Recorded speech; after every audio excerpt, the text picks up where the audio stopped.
Hey, it's Mazzy. Whack-a-mole. Whack-a-mole. I haven't done a whack-a-mole in a while. This is a really quick, fast one. This is in between breakfast and lunch. 5 random records. I chat about them, make shit up.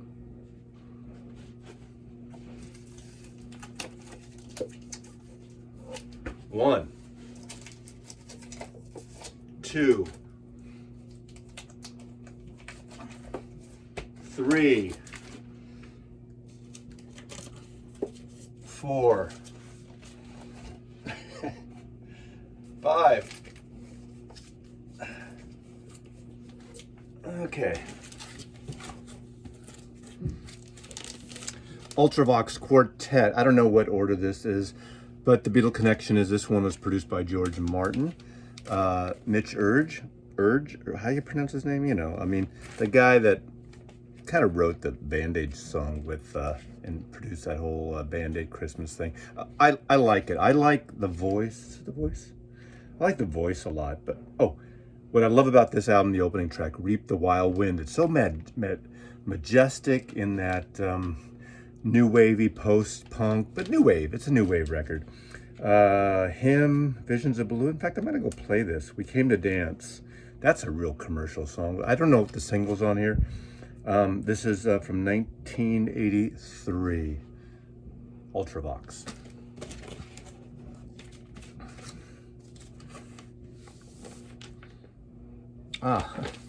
Nick Lowe, this is an EP. Nick Lowe, the king of power pop in a way, producer for stiff records of Elvis Costello and The Damned, and everyone knows Nick Lowe, with Little Village and, what's the outfit he did with Dave Edmunds? I'll think of it in the middle. You know, the whole pub rock thing, Brinsley Schwartz, of course. This is an EP called Northern Pike. This is only, 2 years old? This is from 2020, I believe. Yeah, 2020. And it's backed by the Lowe Straitjackets, and it's a fun record. He's sort of mellowed out as he's gotten older, because he was that whole really strong, just in-your-face humorist. What's so funny about peace, love, and understanding power pop. And I love this beautiful kind of fishery cover by Nick Lowe on Yep Rock Records. Okay, I did not pull this on purpose, I swear to God. 461 Ocean Boulevard, the wanker of the year, Eric Clapton. Now, I do love these records. I do like this record, and I mentioned Yvonne Elliman sings with him and toured with him. I think the last time I ever saw Eric Clapton was, aside from the Cream reunion tour, was around this time. And hey, I love this record and his records and the records that I have of him with Cream and Blind Faith and Delaney and Bonnie and so on in my collection. I'm not getting rid of them. I just think, I'm going to move on from that. That whole bootleg thing has been pretty much settled now. I won't get into the whole vaccine thing, which I just mentioned. I think, I'm glad he's okay now. I'm glad he can still play. I'm glad he didn't die. And hey, what if he didn't get the vaccine? He'd probably be dead by now. Let It Grow. Let It Grow is a song that my girlfriend Judy and I, was kind of our song back in the time when this came out. Was it 73-ish? 74. Wow. Oh yeah, okay. We were just breaking up at that point. But I do like this record. I do like it. It is that mellow thing. He's slow hand. It's funny. Well, what can I say? I'm not going to go on these more rants about Eric Clapton. Still like this record. I can separate the music, and hopefully he'll come around. Okay, one of the great singer-songwriter artists of the early 70s is Cat Stevens. I even like him. There's a couple of Yusef records he's done over the last 5, 6, 8 years that are really good, including the children's one, something about the apple tree. This is my original Maslov copy. It probably has the original, the original Cat Stevens A&M label. Now, okay, this is great.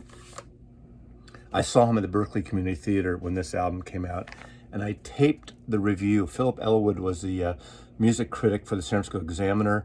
I saw him at the Berkeley Community Theater when this came out. Fantastic. And it says, almost a great concert. Last night's Berkeley Community Theater combined sounds and talents that were anticipated to produce an astounding and memorable musical event. Singer-composer Cat Stevens, who balanced the show with Mimi Farina and Tom Jan's vocal duet. And the event appeared a winner. So those days I did that a lot. I wish I did that more, because I saw so many shows, and I totally forgot I had taped that in. But great record. The Wind, Ruby, Love, Tuesdays, Dead, Moon Shadow, and of course that great song Peace Train.